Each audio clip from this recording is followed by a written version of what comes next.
Welcome back, everyone, to another episode of LanceScurv. We got a good one for you today. I love the topic or the category of human nature. I love it.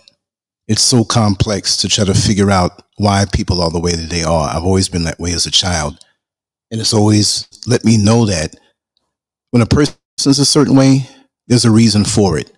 And to decipher and to dissect that has always been fascinating to me. How did I start like this? I said it on one of the other shows. My mother went back to college and I was about 10 years old, and she used to have all these psychology books.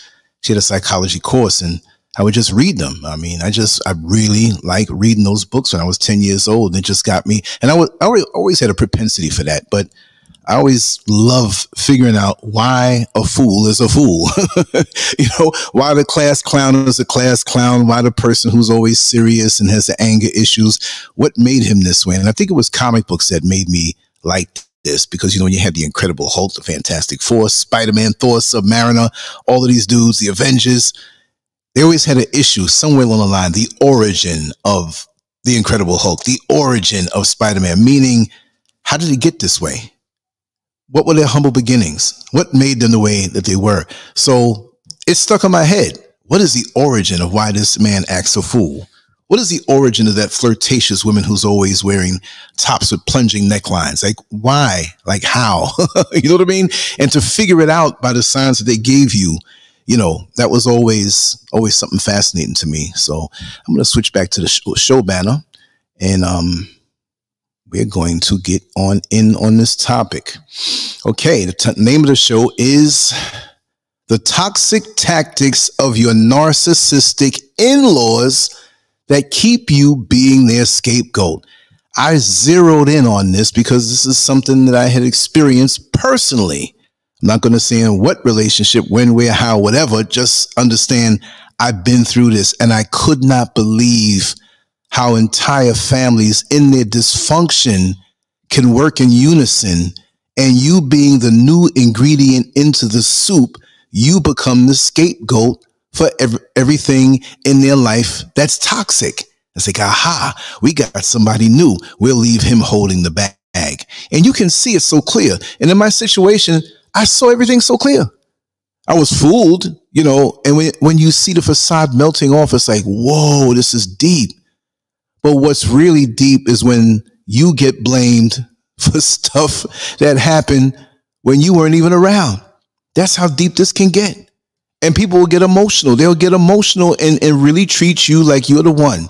You have become, in essence, and mind you, I'm not trying to insult anybody, but you have become the Jesus Christ of their family, of their toxic, narcissistic family. What do I mean by that? You died for their sins.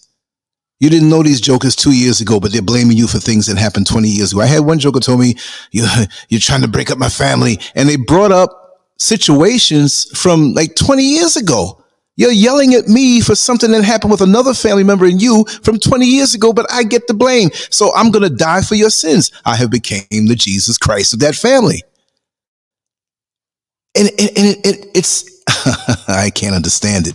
But yeah, I'm going to read a few things off to kind of, things I jotted down, and I want to go in on this and just trust and believe. I'm going to go in it deeper as time goes on. These subjects need to be rehashed. It's like this way, right?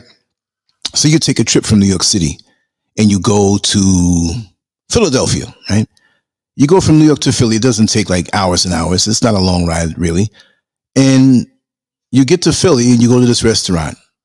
You can't say that you visited Philly everywhere. You can say, well, I passed through Philly. So if another person lives there, they're going to know it better than you. So you go back to Philly again because you want to go to a stadium where they have a sports team playing football, basketball, and you go there for that. Maybe you spend a week out there with a friend. Now you get a chance to see it from a different angle. So you just can't have one show. This is the tip of the iceberg. This is me just starting out on this topic. Over the next few years, creator willing, with all other topics, I like to go into surgical precision because we're doing a general thing right now. And this is what I love to do. And I said, well, when the new year comes in, and even before, I'm cleaning house last year, but I'm going to do the things that I want to do that tickle my fancy. And I will find the people who like the same type of topics. You know what I mean? No more bending and accommodating, and you're sitting here like, oh God, this person curses too much. Oh, they're off here. Oh, you know, they're just trying to promote themselves. Oh, whatever. Nah, we gonna go in. From this point on, I've been through all the crap that I've been through so that LanceScurv can be the real LanceScurv. We can go back to the better days and better content and better stuff without any hesitation, egos, or hidden agendas or secret motivations. That's what it's going to be. But anyway, the toxic tactics of your narcissistic in-laws that keep you from being the escape. I could have said the toxic tactics of the narcissistic people, right? I could have just left in-laws out of it, but I had to. I could have said the tactics of narcissists that keep you being a scapegoat. I put every single word in here to go in with surgical precision, because there are people out here who are going through this, who've experienced this, but many people who do podcasts, they want to just get everybody as much as they can, one big scoop. No, surgical precision, all right? When you come to LanceScurv, it's surgical precision. But here it is. A scapegoat is a person or group who is unfairly blamed for the mistakes, faults, or wrongdoings of others. In social and psychological contexts, the term refers to an individual who is singled out and held responsible for problems, conflicts, or issues, often as a way to deflect attention from the actual causes or to avoid accountability. And I want those who may know me in the past and situations that I've been in, who have tried to make me the scapegoat, to listen closely, because you knew you were going to have your day in the sun. And I know you're listening, right? So I'm going to break it down in a way where you just have to quiver behind a rock or run up under a table somewhere, because I've been reading you and you taught me a whole lot. But I have to say this sentence again. Listen closely. And that's been me in the past. A scapegoat is a person or group who is unfairly blamed for the mistakes, faults, or wrongdoings of others. In social and psychological contexts, the term refers to an individual who is singled out and held responsible for problems, conflicts, or issues, often as a way to deflect attention from the actual causes or to avoid accountability. Being a scapegoat typically involves unjustly shouldering the blame or negative consequences for situations that may be beyond their control. You get blamed for things that were there when you got there. The problems that were there when you got there. The conflicts that were there when you got there. The issues that were there when you got there. Now, usually, trying to be nice, trying to be a healing component to this narcissistic, dysfunctional, toxic family, you try to help out in what you see. You try to be the healer. You try to be the nice person. You try to be the addition to this toxic unit that you don't know is toxic, and you get yourself right in the middle of conflicts that you have nothing to do with, and you get blamed for it. And as things go on, you realize you're trying to climb a slippery slope. You realize that, wait a second, the allegiances and what's going on before, you didn't know. You're walking into the middle of the crossfire, and whoever gets shot on either side of those in war, you get blamed for it. You don't have a weapon. You come to the conflict trying to be the peacemaker. You come to the toxic family trying to be the healer. And you see one side and you see the other side, and the bullets are flying. You get shot up, and you get blamed for the other people on each side to get shot up. Ain't that sick? So this is why in situations like this, basically, you may have to just run. Run when you see this. Living as the scapegoat in a narcissistic family is an emotionally taxing experience. It sure is. When the scapegoat is someone who has married into this toxic environment, the challenges become even more complex. Today, we delve into the insidious tactics employed by narcissistic families. I hope my words like a whip to those who know me. Focusing on the specific dynamics faced by the scapegoat spouse. Moreover, it aims to guide individuals on how to overcome these challenges and build a positive and progressive life. I speak from experience, and the experiences that I've had, I say, you know what? Let me be the one to help out somebody else who may not understand this stuff. So I've compiled a lot of things, wrote out a lot of things, and learned a lot of things. And so I'm passing the savings to you. You ever see those stores? We buy in bulk so we can pass the savings on to you, but they're still making a profit though, right? There's no profit here, yo. This is just all love. I got a few points. I'll tell you, it's about 12 points that I want to make. And then we'll just go into an open discussion. And at that point, I know it's early in the morning over on the East Coast, and it's even in the wee hours on the West Coast. So I don't expect anybody to be up to want to talk, but I will drop a link if you want to say anything. But pretty much I know it's not going to happen, but more than welcome for that to happen. Number one, gaslighting. Gaslighting is a pervasive form of psychological manipulation where the narcissistic family intentionally distorts reality to make the scapegoat question their sanity. This can manifest as denying past events, rewriting history, or even asserting that the scapegoat is too sensitive or paranoid. Overcoming gaslighting involves keeping a journal of events, seeking therapy for validation, and building a support network outside the narcissistic family. You see, you have families just out of control. On the outside, they're loving, Christian-like, got it together, yes, and praise the Lord. And you'll have families that are so dysfunctional that you'll have children that are screwing half the town, kleptomaniacs, stealing, pathological liars.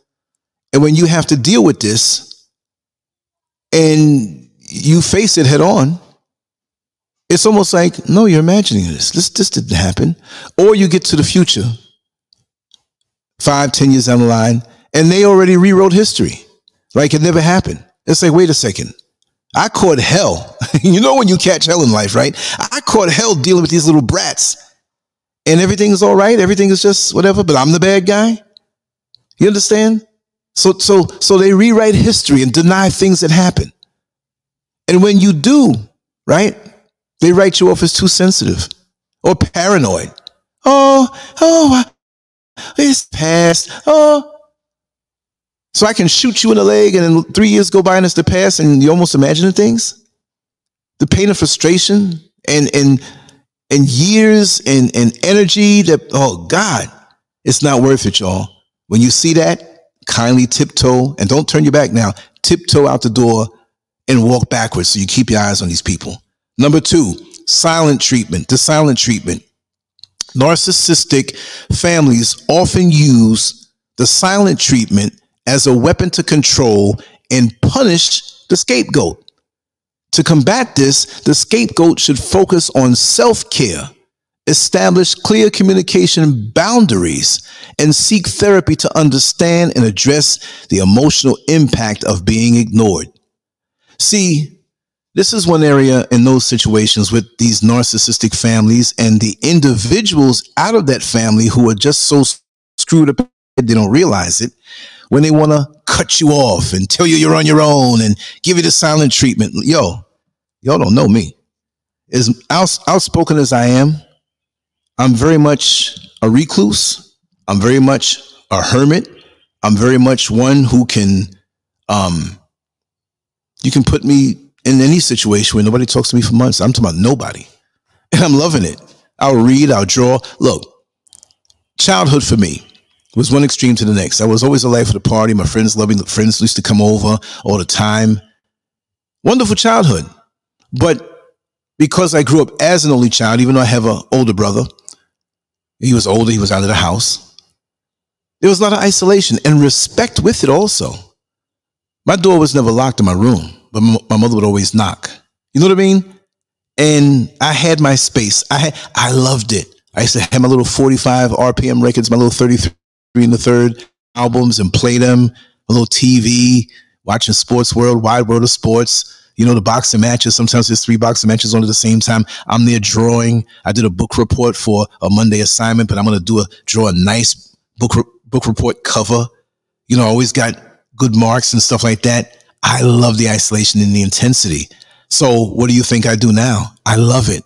Any bit of tranquility, peace of mind, staying to myself, man, I can get lost in myself. So when these people feel that they can give you the silent treatment, they're wasting their time. That's right up my alley. I even do better when I have that going on. When there's too much noise around me. So cultivate that within yourself, within your life. Cultivate the ability to stay. When you're in these narcissistic families, you married into them, you married into a mess that way. Learn to be able to enjoy your solitude. I love, if you can put me up on the mountain somewhere and I don't see anybody, I don't talk to anybody, that's heaven for me. And guess what? I'm in heaven right now. The next one is triangulation.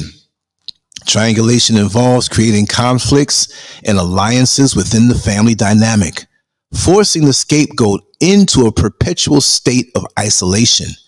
Breaking free from triangulation requires setting firm boundaries, avoiding engagement and gossip, and cultivating relationships outside the narcissistic family circle. You hear that?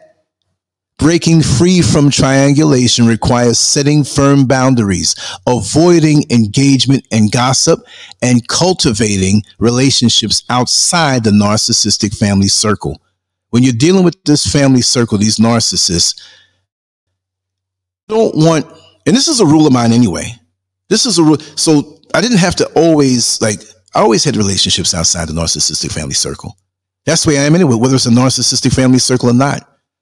Because, you know, you have people who love to meet all of your friends, never have that narcissistic family circle know the people that you are around. No, even the individuals, that even if you get away from that family and it's just you and your spouse, you still move in silence, because that's going to be your peace of mind, because your spouse still may carry that whole dynamic for them. They deliver it to you. They'll still keep up the denial and just minimizing what you think is the past or rewriting. So you have to have your mental and emotional safe haven outside of that. Outside of that. I have friends here, friends there, friends there, and most friends don't even know each other. Because then you have that one, and it can happen on the internet too, and it has happened. So anybody who's connected to that, it's like you're hanging out with an enemy. I'm getting rid of you too. I'm going to have my peace of mind. Ain't nobody bringing back anything back and forth. Send me the voicemail. Let me hear it, whatever. This is emotionally and spiritually a lot of games out here in the world. And so once you have dealt with it, you understand and you can spot it right away. But that's why online, I have friends that don't even come on to the platform, that they watch silently and we talk. Or those who are known, hey, why is so-and-so reaching out to me? Oh, yeah, I expected that one's going to reach out to you to try to fill your head up with things. So that's what they do. Get rid of all of them. I'm like Elon Musk. I don't want to compare myself to him, right? But he took over Twitter, changed the name, and got rid of half of the people that work there. I believe in that. Keep it clean for yourself, right? Keep cultivating those relationships outside the narcissistic family circle. And keep them away. Let them know, listen, this is what it is. You know, this is separate. That's why I don't bring you around them. I have to have my peace of mind. Around people who I wouldn't say normal, because there is no normal in the world, right? But something that's outside of that energy sphere, that you can get away from without that thing, that energy thing, right? Number 4, projection. Projection occurs when the narcissistic family attributes their negative traits and emotions onto the scapegoat. Overcoming projection involves self-awareness, practicing mindfulness, and maintaining a healthy sense of self-worth through therapy and personal growth. They attribute their negative traits and emotions onto you. Like, I've been called a narcissist by a narcissist. And he's gotten everybody else to call me a narcissist. But you're the biggest one. But all that comes out at the time. Just lay low, rope-a-dope them, create, do what it is that your purpose is. And this is very important. You have to have a purpose in life. You have to have something that you do that they can't touch. Something you're known for, something you do, develop a talent and work it. When you're frustrated, work it. Because that'll give you a sense of accountability for that particular day. Like you can say, 13 years ago on this particular date, I was going through hell. I was scapegoated, isolated, lied on, blamed for all of their dysfunctions. But look what I did that day. Look at the piece of artwork that I drew that day. Look at the audio that I recorded that day. So they didn't get you. But when you get caught up in what's around you and what they put on you, you're having a whole family put all their burdens on you and blaming you for things that they did years ago in the present. That's a hell of a thing. And so many people lose their minds to this. This is why I had to talk about this. There's so many things I want to talk about, but this is one thing that was very personal to me. Number 5, competitive comparisons. Constantly pitting family members against each other. Narcissistic families engage in competitive comparisons to undermine the scapegoat's self-esteem. The scapegoat can counteract this by focusing on personal achievements, establishing clear boundaries, and seeking support from a therapist. That's pretty much on everyone. Seek support from a therapist, because these folks, if you let them and you don't know how to handle them, they will drive you crazy. But you can also turn it around to make you stronger, right? Competitive comparisons. See, they may come and say, for example, you're making pretty good money. They'll come to you and speak of a person who can't stand you in their family and say, well, they're making really great money. Okay, that's nice. So you're going to compare me in one area, but that person might be an alcoholic who beats his wife. Or that person might now call himself a prophet, but he had a dick in his mouth when he was younger, and that's why he has to be hyper macho and masculine. I'm just going to say it. There's a lot of dudes out here fighting with their masculinity, and I can see it quite clear. I can give you examples by name, but I won't do that. They question themselves, so they have to go all out. And then when it comes to the individuals in these families, they're their own world. But they fit in perfectly with the rest of the family and silently attack you and on cue. It's almost like, remember the Harlem Globetrotters?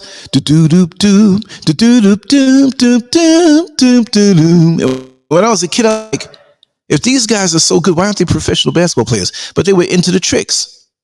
And it was fascinating. And they worked so smoothly together. So that's the comparison and analogy that I'll speak on with the narcissistic in-laws, the toxic ones. They work so smooth. They're just like the Harlem Globetrotters. If you don't know who they are, search them on YouTube or Google. Watch a video of them. You'll be fascinated. But they're so good on the basketball court, but who are they off the court? So together, they work smooth against you because you're their pressure valve.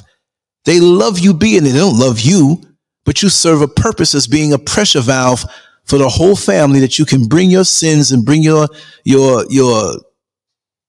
sins to you, and you're the blame of it. Well, remember back in 1982? I didn't know you in 1982, damn it. How you going to blame me for that or insinuate that? But be careful of these comparisons, because compare you to someone else in some area of your life to minimize what it is that you're doing. And they'll keep doing that. And so I use reverse psychology sometimes, as an artist, right? I draw and everything. People have seen my artwork and that's pretty good. And they just hate you because you're doing that, right? And they'll go now to somebody else, and I'm not touching anyway like that. I give people compliments all the time. You all know that. Oh, this guy's a really great artist. You really got to see what they do. Oh my God. Oh my God. You look at the work, you're not supposed to compare, but I'm like, you talking about this guy doing stick figures? So what do you do? This is my personal way of dealing with it. You know what? God, I got to really learn this person's techniques. They're really a great artist. I mean, I've never seen anything like this. You're so right. Now, that person who's trying to minimize your achievements by comparing you to somebody who may not be on your level, you go ahead and praise that person that's not on your level and watch the narcissistic person be pissed because they know what you're doing. In essence, you're letting them know, I know what game you're playing, so I'm going to play it along with you. My God, you don't call it a stick figure with the guy. Man, did you see the depth and the shading? And it's crazy. They do this all the time. So you become one who is always ready. You see? Number 6, emotional blackmail. Emotional blackmail involves manipulating the scapegoat's emotions to achieve the narcissistic family's goals. Breaking free from emotional blackmail requires setting assertive boundaries, seeking therapy to identify manipulative tactics, and building a strong support system. See? They manipulate you. They'll get you to the point of wanting to break, of wanting to scream out, of wanting to just cuss somebody out. And when you do, you become what they want you to be. Now they'll focus on that. They'll work your nerves the whole time. And the minute you say something out of the line, they're going to hold on to that. But the prior so many years or decades of bull crap that they put on your shoulders, when you finally break, oh, you were heavy-handed. You shouldn't have done that. It was wrong. Yeah? I had a person come around and disrespect you in your own home, don't want to say nothing to you. You greet them. You say something to them. 4 or 5 times go by and you say, listen, you're coming into my home. If you come here because of your other family members, right? You need to greet me. At least show me that respect or don't come here at all. I don't have to say anything to you. While other family members who had influence over this person just sat there and stood there. Right? So I'm telling you about something personal. I'm not going to say who. And so I said, oh, really? And they walked past me, went in the kitchen, got a plate of food. I don't have to say anything to you, but it's me working hard and putting all the money into the household. Are you crazy? So I looked at the 2 people who could have said something, but they didn't. And I looked back at both of them. They looking, they scratching, they looking up at the sky. I said, okay, it's time for you to go. I'm not going anywhere. Well, I put my arm around her waistline, lifted her up, opened the door, didn't toss her out, just put her outside. She was flailing, busted up her own nail and whatever, and called the cops. And they didn't take me nowhere. You don't come into somebody's house and disrespect them because you're part of this narcissistic tribe that they know what's being done is wrong, but they stand there and look everywhere else. See? And maybe you don't do that all the time, but you just can't keep taking it. You got to put your foot down, right? You have to. So when they manipulate your emotions to achieve the narcissistic family's goals of saying you're the bad guy and you're one out of control, but they're out of control, that's what they want. So you have to be elusive. Number 7, invalidation. Narcissistic families invalidate the scapegoat's feelings, opinions, and experiences. Overcoming invalidation involves developing a strong sense of self, seeking validation from external sources, and practicing self-compassion. You see that? They invalidate you. They minimize it. They brush it off. You could be the best one for a particular job or something or some task, or maybe somebody's asking around, do you know anybody who does this really good? And you're the one who does it good and they know it. Oh, no, I don't really know. And they make you know about it. Oh, they were asking about somebody who, I forgot all about. You do the same thing too. And you always got to have an answer. Well, I was kind of booked up.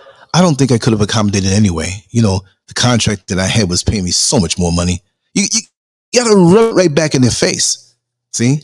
And remember, it's like cutting up a worm. Like when you're a little kid, you chop a worm in half and it still moves, and you chop it into quarter pieces and they still wiggle around. When you have these toxic narcissistic families and family members, you could be away from the family, the core, right? But the bottom line is that, okay, somebody's calling me in the middle of the show. No, I can't do that. I can't do that right now. I'll do that after the show. So let me log out if you can probably hear it. Okay, there it is. So, okay, where's the sound coming from now? Okay, I got the Bluetooth on. I can't believe that. So yeah, let me get back into this. Yeah, emotional blackmail. Okay, validation. Right. They want to minimize it. They want to make it seem like it didn't happen, or your thing is not valid. Like your claim to remembering something that happened to you in the past, it didn't happen. How dare you? You know what I mean? So wait a second. Why is this thing still ringing? You know what I do? We just got to cut this bad boy off. My Bluetooth is hooked up to this, so it's bugging the heck out of me. Okay, keep ringing. Power off. Okay. I didn't know it does that. Now this Bluetooth can keep ringing. And it is. Oh, man. Could you believe this? Okay, hold on, y'all. Let me throw this thing across the street. Do you hear this? Wow. Hold on, y'all. There's just some kind of connection still. It's ridiculous. If it is the Bluetooth.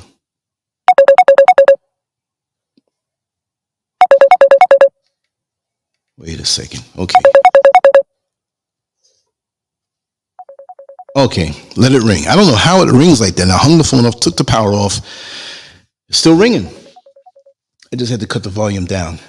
So I see you can still hear me. I don't have any external connections going on. But just let me know if you can still hear me, everybody. Let me know if you can still hear me. I'm here. And I just got back to the screen where we have the chat room. So don't think that I'm ignoring you.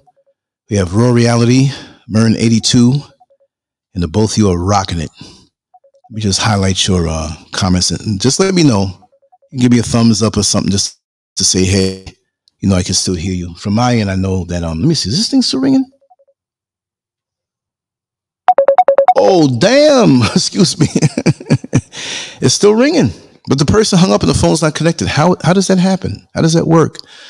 So, let me know, everybody, if you can still hear me while I read this comment. This is exactly what my late husband's family has been doing to me. I cut them out of my life, but I found out this past Christmas that they've been talking crap about me to my 16-year-old daughter. Mern82, yes, you did right by cutting them out. Cut them out or move to a different country. That's not always going to be feasible, but yeah, they're going to find a way to keep the crap going. This is why, like I said, I mentioned with friendships, people that you know, keep friends that they don't know.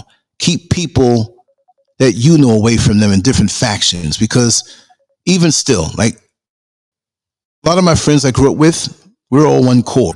We all speak to each other every single day, but we're a tight group.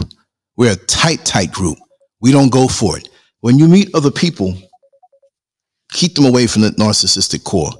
And that's the best, most hurtful way for them. Like, they want to be hurtful. They want to keep it going.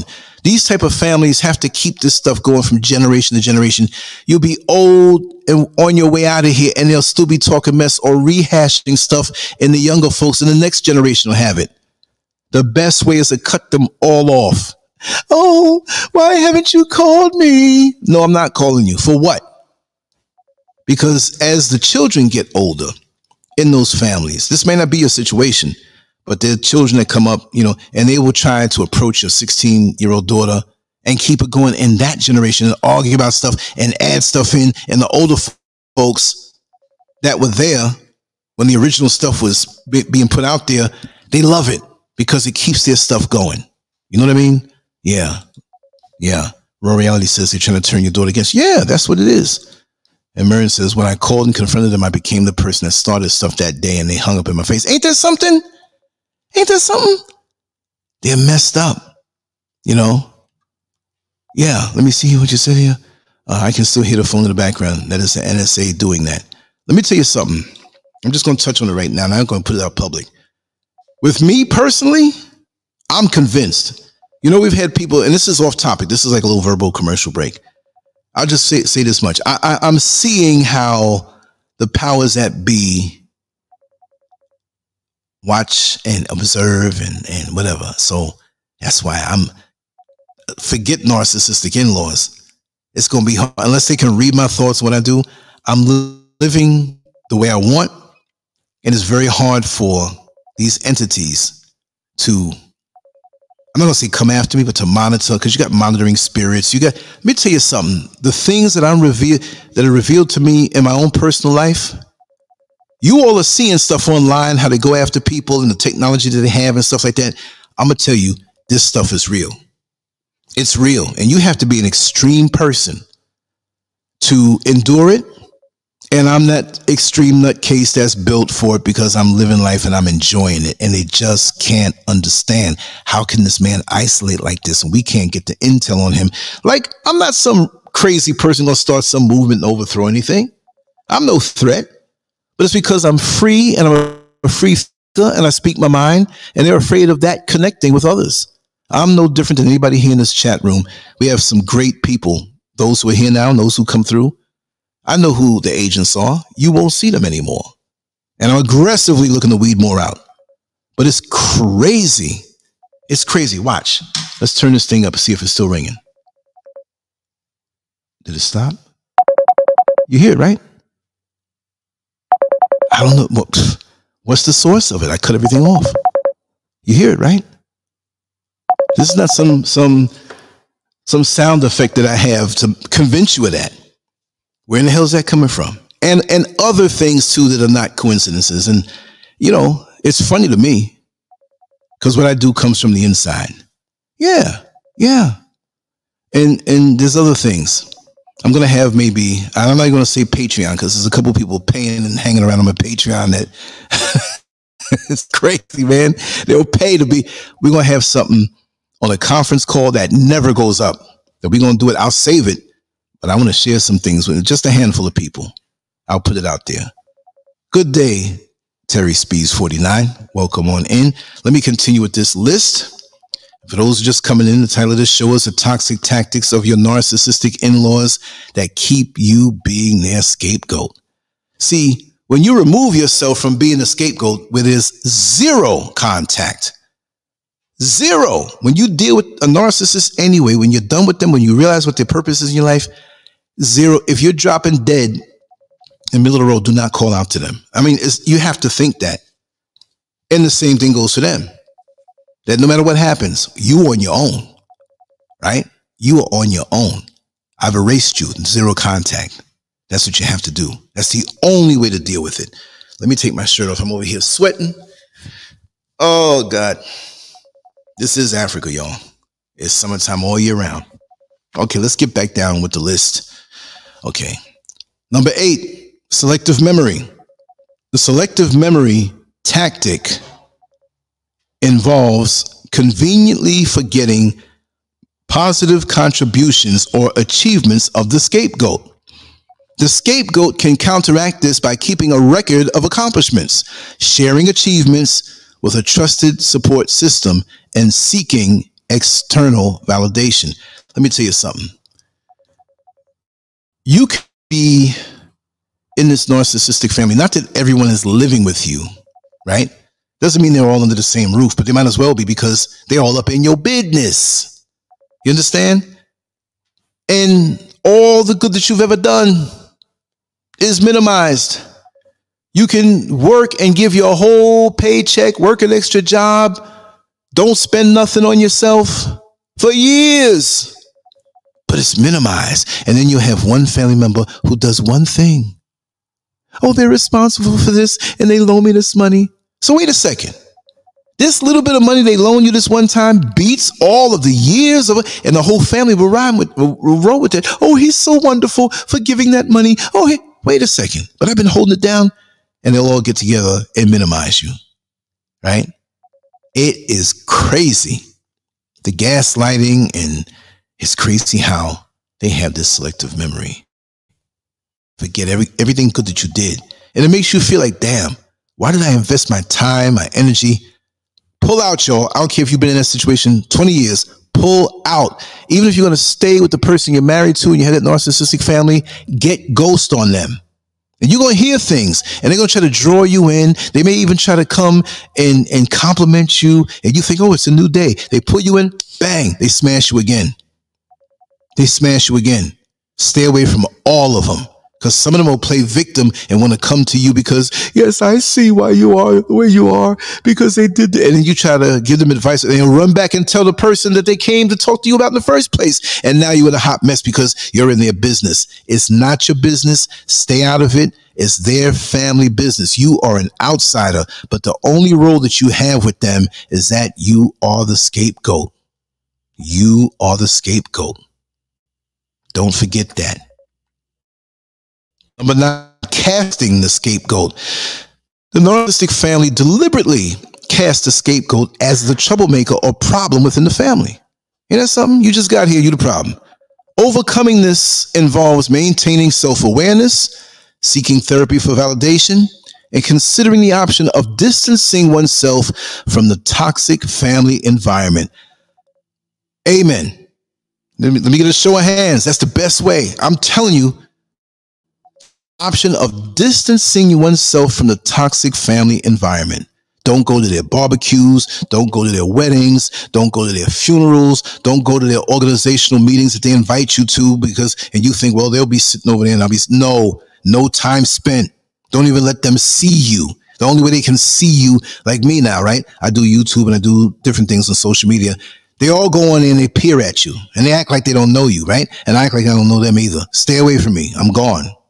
I don't exist. You keep your toxicities to yourself. That's the best way you can do it. So when they're sitting up in the midnight hour, thinking about all the stuff that they went through in their life that they're trying to blame you on, they got to bear the weight of that. Ain't it a beautiful thing? And when you see them, if they're coming left, you go right. If they're coming towards you, turn around and go the other way and then make a left or right. Make a point. You see them calling you? Don't pick up the call. It is very serious. They will even use death as a way to come at you. Their little uncle or their son, unfortunately, it's unfortunate, right? They're taking a loss, but they're going to call you first to pull you back in and use that as a way that for months after this death, they're going to try to bring you back in it, even if it's not the whole family. Because when they get in contact with you, if you talk with them, they're going to go back to another family member and repeat the conversation in a way that suits their purpose. I'm telling you, that's how it is. Okay, let me check the chat room. Okay, Mern82, I think she just said this again. I told her to stop talking to them. I wanted her to make the decision on her as they were the only connection she had with her dad. I learned over time he was no different than them. Exactly. I can agree with you, Mern82. That connection, that one that you're married to, or, they're your mate and you created a child together, whatever. They're just like them. And the only way the one you're married to is going to have to see this and stay out of that. It's their family. You can't tell them to not be around their family, but you can't be up with them with their family. So it's not a matter of saying, well, you have to choose between me and them, right? But it really comes down to that, because if they fail to see, right, like her father, if he's alive or, but all I'm saying is that it's an active account. It's an active account in a crooked bank that keeps on deducting fees for different things that you never knew about. You go to the bank after a year, I haven't been here in a year, I got other accounts. What do you mean I got 3 cents in the account? I had $400 in there. What happened? There are little fees that come out emotionally through your connection to whoever it is, I'm saying in general now, to whoever your spouse is, who you're married to, who you're involved with, that connection to their family. And if it comes time, I'm not suggesting to leave a person, but it can get so bad that sometimes the only way out is to say, listen, tally ho, we got to break up and we got to be apart. I cannot take your family no more. Look, if we're going to be together, you go visit with them, you laugh and you talk, you go to your funerals, your weddings, you have kids, grandkids being born, have fun. Do not share it with me. I will be the oddball that doesn't want to be bothered with them. And I don't want to hear anything about them, good or bad. It can be that crucial. Lots of times it's not that bad. But You're dealing with a whole family here, emotions, motivations, and don't let it be where one family member has more money than the other one, and they think you're jockeying to get money out their pocket. It's just too much. It's just too much. It's just too much. Mern says, again, I need to read a book and get everything out. It's not funny, but I have to laugh at it to keep my anxiety down. I've experienced it, Mern. I know. Raw Reality says, I keep saying that mental illness is contagious. Hang around mentally ill people long enough and sooner or later you'll become mentally ill too. I was telling somebody this the other day, Raw Reality. You're absolutely right. You're absolutely right. Man, I mean, and they will stop you from your destiny. They will see your destiny so clear with the talents and abilities that you have, and they want to get you caught up in that stuff. And every day you stay caught up, mentally attuned to their toxicity that they don't want to clean up. Is taking you away. And like you said, Raw Reality, it'll make you mentally ill. Because if the person next door to you doesn't want to take out their garbage, guess what? Your yard can be clean, but your yard, when the wind blows, will also be stinking. You see what I mean? So you can do all you can do to keep your side of things clean, to be the healer, to be the nice person, the new addition, the new ingredient into the soup. And guess what? It's just doesn't matter. Save yourself. Number 10, casting you as having changed. Narcissistic families may falsely accuse the scapegoat of changing negatively after marriage. To counteract this, the scapegoat should focus on personal growth, communicate openly with their spouse, and seek therapy to navigate the complexities of the family dynamics. You see, when they say you changed, that's a way for them to put on you other things, because that's the foundation. They say you changed. So now you're not the person they married. So they can add on, there's additions and add-ons and plugins with this thing, and they can construct you as being this monster. See, they have to have a monster. It's them, but they have to make you the monster. So they can throw off on you, and their backsides are stinking, but they're saying you doodled on yourself, right? And you didn't. Right? Ooh, I smell somebody made on themselves, and it's them. It ain't you. They didn't take out their garbage, and your yard is stinking. So they want to project and all those things we mentioned before, right? Number 11, casting you as the true cause. That's interesting. The scapegoat is often blamed for the family's dysfunction. Overcoming this involves setting clear boundaries, seeking therapy to address false accusations, and considering the option of limiting contact with the toxic family members. Yes, limit the contact. Let them keep their toxicity to themselves. See, humans and snakes. Humans can be snakes in many regards, but snakes can carry their venom. It doesn't bother them. But with human beings, when they carry venom for you, and just in general, after a while, that venom poisons them. You can be in an interaction briefly at some funeral, and you see them in the hallway, and you're not really talking to them, but you greet them, and they got something to say in front of everybody. And let me tell you also, too, when it comes to dealing with them, nip things in the bud on the spot. So if you're at that funeral and there's that aunt in the family or in the spouse's family or whatever, and she gonna say something smart. Oh, you just as chubby as you ever been. Look at that gut hanging. You got to be slick with it. So wait a second. I always felt your eyes on me. Are you really looking at my gut, or are you looking at something else between my legs? And walk off. Say something crazy. You got to have the crazy chip inside of you when you're dealing with these people. You cannot act full. They got to know, don't mess with him, because he going to come with something stupid, or he going to reveal something that I didn't know that he know. I'm waiting for a couple of these narcissists around here to come at me, because they're going to get blasted. You see what I mean? I'm not going to walk up to these people and start, but you start, I'm going to drop a little something on you, a little more. Throw some more, I'm going to throw some more. It's amazing how they do this to you. Number 11, casting you as the true cause. The scapegoat is often blamed for the family's dysfunction. Overcoming this involves setting clear boundaries, seeking therapy to address false accusations, and considering the option of limiting contact with the family. I already read that one, right? But I had to read it again. Number 12, the scapegoat, casting the scapegoat as undeserving of information. Here's another one. There's no way to try to sting you and isolate you. Narcissistic families may deliberately withhold information from the scapegoat. To overcome this, the scapegoat should seek external sources for information, establish clear communication with their spouse, and consider therapy to navigate the emotional toll. Okay, say for example, there's a function that you all used to go to every single year as a family. And you as an in-law, you know, you have the in-laws. You all go to this thing every single year. You've been going for the last 5 or 6 years. But now it's really bad. You've been dealing with the foolishness being a scapegoat, but it's really bad now. The scope is on you. You pay for your tickets to go here. It's in another state. And it's canceled. And they don't tell you. You know, they don't tell you. They withhold that information. This is just one way they can do it. And so you get up, you're not really speaking to them. You'll see them when you get there, but you end up going and you realize they have the internet now and different things you can find out, but I'm just creating this scenario and nobody told you.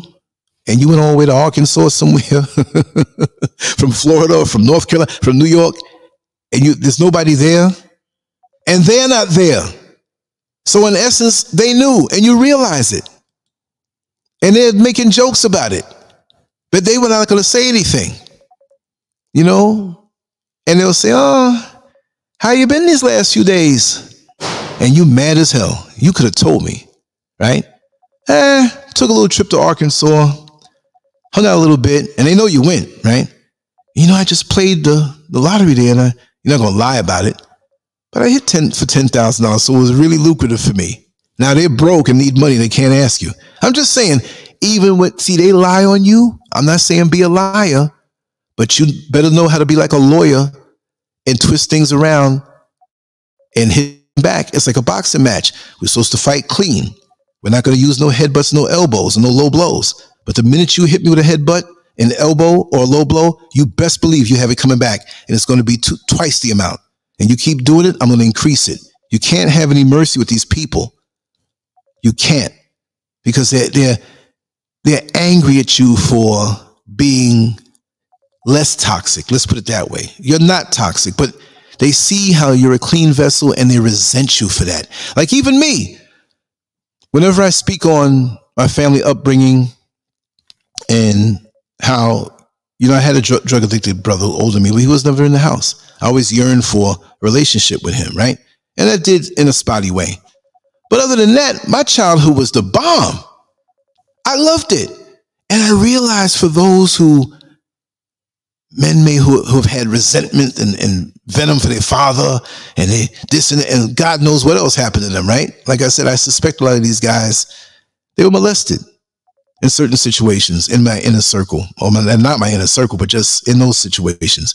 And I'm like, this explains this explains this. It's like algebra. 2 plus blank equals 4.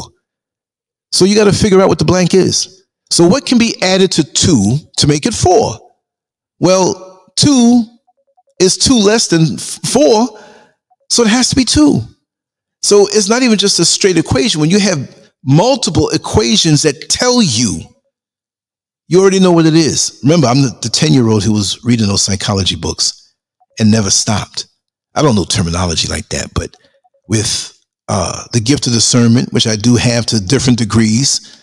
And with me, the more I was caught up in the world growing up, the more lust I had in my heart, the more this and that, it blinded it. But now, like me being still, isolated and quiet in the mountains of West Africa, you know what I mean?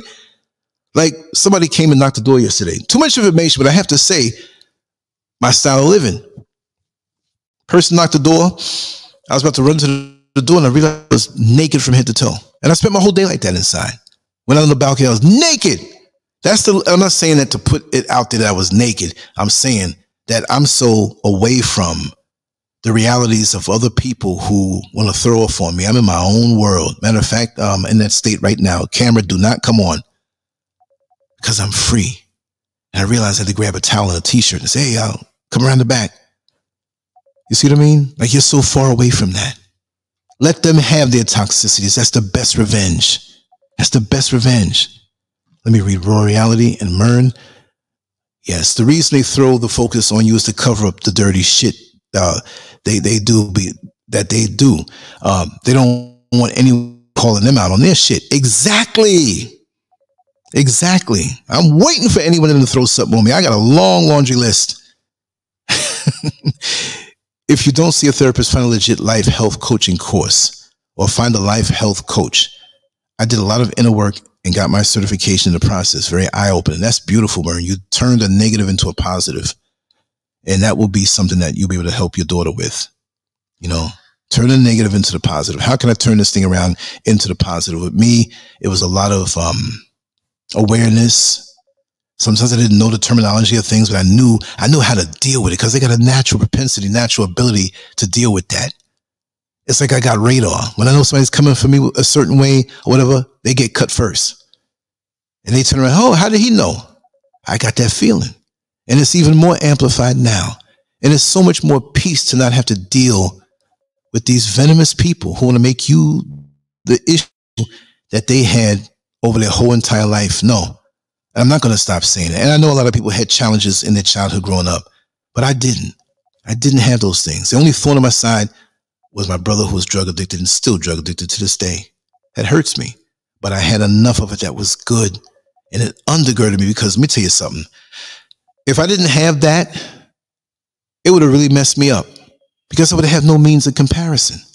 And so and it's funny because the toxic, narcissistic people that eventually become your in-laws or in a relationship, doesn't have to be in-laws where you have a piece of paper with that family, but it's a funny call because they all operate the same way. And they see you as being a clear, innocent vessel. You know, nobody's innocent. We all have done dirt, right? But I'm just saying in comparison, you don't walk around the toxicities and they're mad because they feel like garbage cans that are full and yours is empty. Now I have the right to dump on you because mine is full. No, they don't.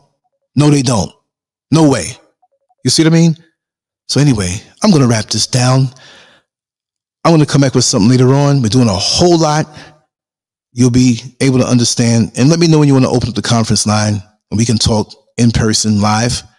We can always do that. I'm going to have it on a designated day, you know, and we're going to make it something really, really nice. But I'm going to wrap this down and I'm coming back with some other things that I have to do today. Much love to you all. Take care. LanceScurv out.